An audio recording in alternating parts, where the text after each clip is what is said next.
Une désinformation oubliée. L'avocat Jacques Vergès vient de publier sa biographie, de mon propre aveu. En ce qui concerne sa période algérienne, elle devrait être comparée à ce qu'en dit Michel Debré dans ses archives, disponibles à Sciences Po voir PJ. Les avocats cités par M. Debré sont les suivants. Vergès, Halimi, Dechezel et Stibi. On sait que Vergès a défendu Djamila Bouhired, et qu'il a publié en 1959 une plaquette avec Georges Arnaud, pour Djamila Bouhired. En 1965, il a épousé Djamila dont il a 2 enfants. Il divorce plus tard. La thèse médiatique. Blessée par Yassef Saadi, Djamila est arrêtée le 9 avril 1957, torturée par les para-kivriys, sikhs, un couteau dans la plaie.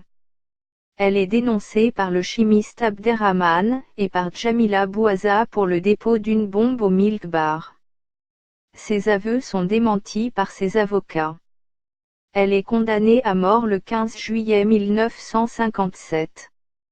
Cette thèse est reprise par Mauriac dans l'Express du 14 novembre 1958, par la plaquette de 1959, et par Vidal-Naquet dans la Raison d'État, en 1962. La thèse des médecins militaires. Le médecin capitaine Brisgand, qui l'a soigné à l'hôpital Maillot, déclare que des paras sont venus observer Djamila, mais ne l'ont pas interrogée. Le médecin-chef d'Elvois constate le 16 avril que le pansement est intact et la plaie cicatrisée. Elle sort de l'hôpital et ne formule aucune plainte. La cicatrisation en 7 jours contredit la plaie ouverte par les paras. Le 22 novembre, Delvoye dément les accusations de Mauriac et Georges Arnaud. Jean Pouget et Claude Payat confirment les témoignages des médecins.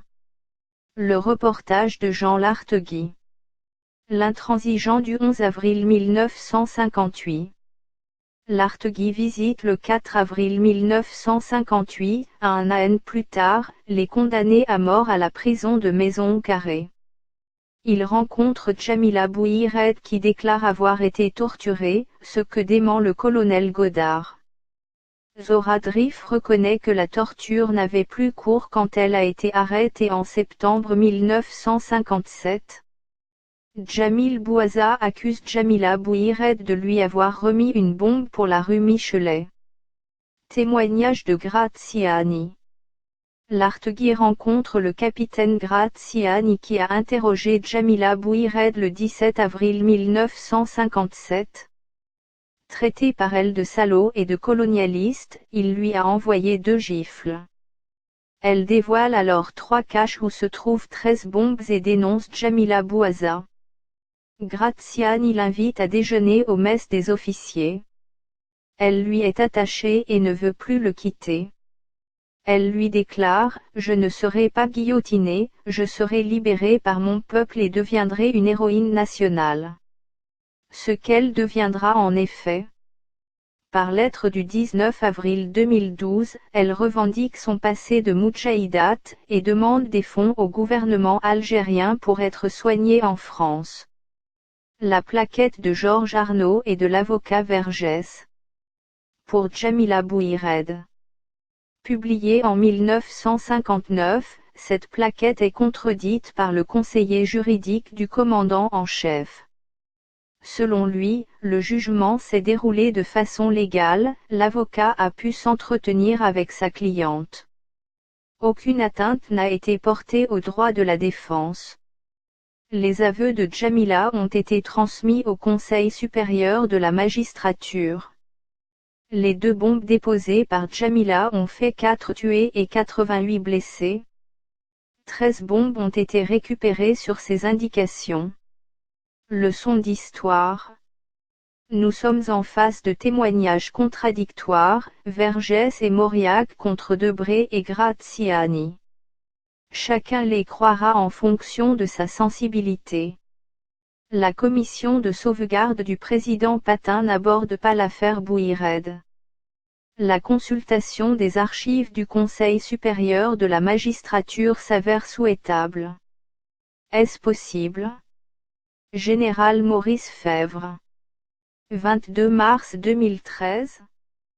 Une désinformation oubliée. L'avocat Jacques Vergès vient de publier sa biographie, de mon propre aveu. En ce qui concerne sa période algérienne, elle devrait être comparée à ce qu'en dit Michel Debré dans ses archives, disponibles à Sciences Po voir PJ. Les avocats cités par M. Debré sont les suivants. Vergès, Halimi, Dechevelle et Stibi. On sait que Vergès a défendu Djamila Bouhired, et qu'il a publié en 1959 une plaquette avec Georges Arnaud, pour Djamila Bouhired. En 1965, il a épousé Djamila dont il a 2 enfants. Il divorce plus tard. La thèse médiatique. Blessée par Yassef Saadi, Djamila est arrêtée le 9 avril 1957, torturée par les paras qui vrillent, sikh, un couteau dans la plaie. Elle est dénoncée par le chimiste Abderrahman, et par Djamila Bouaza pour le dépôt d'une bombe au Milk Bar. Ses aveux sont démentis par ses avocats. Elle est condamnée à mort le 15 juillet 1957. Cette thèse est reprise par Mauriac dans l'Express du 14 novembre 1958, par la plaquette de 1959, et par Vidal-Naquet dans la Raison d'État, en 1962. La thèse des médecins militaires. Le médecin capitaine Brisgand, qui l'a soigné à l'hôpital Maillot, déclare que des paras sont venus observer Djamila, mais ne l'ont pas interrogée. Le médecin-chef d'Elvois constate le 16 avril que le pansement est intact et la plaie cicatrisée. Elle sort de l'hôpital et ne formule aucune plainte. La cicatrisation en 7 jours contredit la plaie ouverte par les paras. Le 22 novembre, Delvoye dément les accusations de Mauriac et Georges Arnaud. Jean Pouget et Claude Payat confirment les témoignages des médecins. Le reportage de Jean Lartegui. L'intransigeant du 11 avril 1958. Lartegui visite le 4 avril 1958, un an plus tard, les condamnés à mort à la prison de Maison-Carré. Il rencontre